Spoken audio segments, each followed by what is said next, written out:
This video is about Bernoulli trials. Bernoulli trial. A Bernoulli trial or binomial trial is any experiment that has two outcomes, success and failure. The trial is independent of previous trials of the experiment. 4 dice are thrown. What is the probability that exactly 1 2 comes up? A 2 on the dice is a success. In the table, we list the successes for the 4 dice.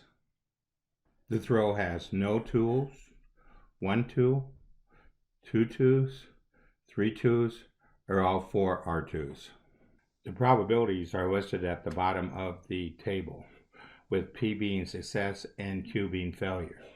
So 0 successes is all failure, 1 success is 1 P and 3 Q, 2 success is 2 P's and 2 Q's, 3 success is 3 P's and 1 Q, and 4 success is 4 P's. The order does not matter because of arithmetic that things can be changed around.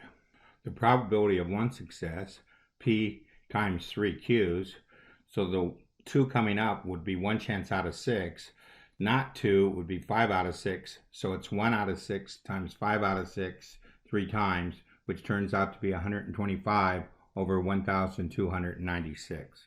We have 4 different ways of doing the 1 success, so it's 4 times P times Q cubed, which is 4 times this number, which is 125 over 1,296, which is approximately 0.386.